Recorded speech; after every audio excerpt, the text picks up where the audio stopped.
தாகம், 2 மைல் நடந்து வர்றீங்க, ரொம்ப தாகம். ஒரு கடையில் நின்று அப்பா ஒரு பெப்சி வடை, ஒரு பெப்சி பாட்டில் உடைச்சு கொடுக்கறோம்.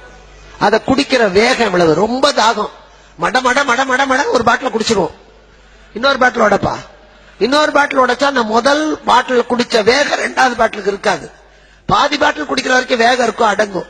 இன்னொரு பாட்டில் உடை, 3வது பாட்டில் உடைச்சா 1/4 பாட்டிலுக்குள்ளேயே வேகம் அடங்கிடும். 4வது பாட்டில் இருந்தா கையில தான் நிக்கும், அது ஏதோ இவ்வளவு குடிப்போம், வேகம் அடங்கும்.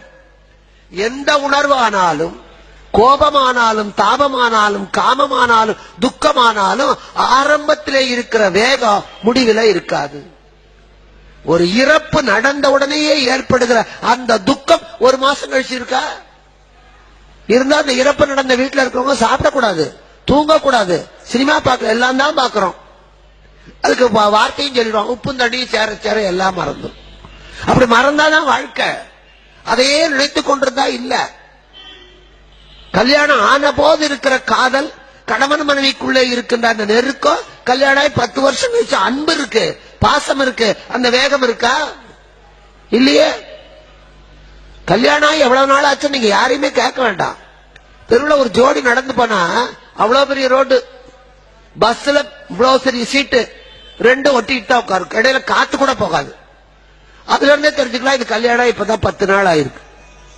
2 பேத்துக்கு இடையில ஒரு சாண் இடைவெளி இருந்தா கல்யாணம் 2 மாசம் ஆயிடுது. அந்த சீட் நுனியில இந்த சீட் நுனியில இருந்தா கல்யாணம் 1 மாசம். கணவன் முன்னால மனைவி பின்னால கல்யாணம் 6 மாசம். மனைவி முன்னால கணவன் பின்னால இது கல்யாணம் 4 வருஷம். கேட்கவே வேண்டாம், தெரிஞ்சுக்கலாம். அந்த வேகம், அந்த நெருக்கம் குறையும், இது இயல்பு. சாப்பிடும் போது பசியோட வரும்போது முதல் தோசையை புட்டு புட்டு போடும்போது பேசாம திங்குறோம். 4வது தோசை நிதானமா சொல்லு, அப்ப எதுவோ சொல்ல வந்திய இப்ப சொல்லுவோம். இங்க அதுதான் விளக்கம். அந்த காமத்தினுடைய வேகம் அசுரத்தனமாக, மிருகத்தனமாக இருந்த பொழுது அந்த வேகத்திலே பிறந்த குழந்தை அசுர குழந்தையாய் இருந்தது. சிங்கத்துக்கிட்ட வீரம் உண்டு, விவேகமும் உண்டு. சிங்கம் பசி எடுத்தாலும் யானையைத்தான் அடிக்கும், வேட்டையாடுகிற போது பெரிய மிருகங்களை அடிக்கும், சுண்டலியை போய் திங்காது. பசி எடுத்தால்தான் சிங்கம் வேட்டையாடுமே தவிர, பசி எடுக்கவில்லை என்றால், நம்ம சின்ன குழந்தை படிச்சிருப்போம் சிங்கமும் சுண்டலியும். சிங்கத்து மேல சுண்டலி ஏறி விளையாடினா கூட சிங்கம் துரத்தாது. பசி எடுத்தால் மட்டும்தான் வேட்டையாடும். அது மட்டுமல்ல, வலது பக்கமாக விழுந்தாத்தான் சாப்பிடுமே தவிர இடது பக்கமாக விழுந்தா சாப்பிடாது.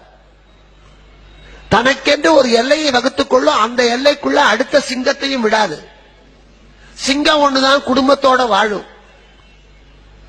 இந்த பெரிய பண்புகள் இருக்கிறதுனால தான் காட்டுக்கு ராஜா சிங்கம். சிங்கத்தை விட சிறுத்தை தான் வலிமையானது.